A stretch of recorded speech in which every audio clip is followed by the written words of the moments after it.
99% beginner traders ఎందుకు fail అవుతారంటే simple reason మావా. డబ్బులు బేగా సంపాదించాలని ఎటువంటి బేసిక్స్ తెలియకుండా ఎటువంటి టెక్నికల్ అనాలిసిస్ నేర్చుకోకుండా ట్రేడింగ్ స్టార్ట్ చేస్తారు. స్మాల్ క్యాపిటల్ ఉన్నప్పుడు తక్కువ లాస్ సైజ్ తో ట్రేడ్ చేయాలి, కానీ ఎవరు అలా చేయరు.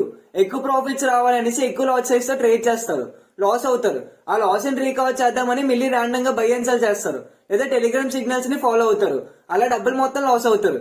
ఇదే మిస్టేక్ చేస్తే మనం ఎప్పటికీ ప్రాఫిటబుల్ ట్రేడ్ అవ్వలేం మావా. నువ్వు ట్రేడింగ్ లో డబ్బులు సంపాదించాలంటే మినిమం 1 year డెడికేట్ చేయాలి. ప్రాపర్ రిస్క్ మేనేజ్మెంట్ ఫాలో అవ్వాలి. రోజుకి 2 ట్రేడ్స్ కన్నా ఎక్కువ ట్రేడ్ చేయకూడదు. స్టాప్ లాస్ పక్క యూజ్ చేయాలి. స్టాప్ లాస్ హిట్ అయిన వెంటనే ఎగ్జిట్ అయిపో. నీ క్యాపిటల్ ని ప్రొటెక్ట్ చేసుకో. ఫస్ట్ 6 months ఎటువంటి ట్రేడ్ చేయకు. ర్యాండమ్ గా బై అండ్ సెల్ చేయకు. టెలిగ్రామ్ సిగ్నల్స్ ని ఫాలో అవ్వకు. నీ ఓన్ అనాలిసిస్ పైన డిపెండ్ అవ్వు. ఈ రూల్స్ ని ఫాలో అయితే నువ్వు 1 year లో పక్క ప్రాఫిటబుల్ ట్రేడర్ అవుతావు మావా. ట్రేడింగ్ యొక్క రియాలిటీ తెలుసుకోవాలంటే అకౌంట్ సబ్స్క్రైబ్ చేయండి మావా. నేను వీడియో రిలీజ్ చేసిన వెంటనే మీకు నోటిఫికేషన్ రావాలంటే పక్కన ఉన్న బెల్ ఐకాన్ కొట్టండి మావా.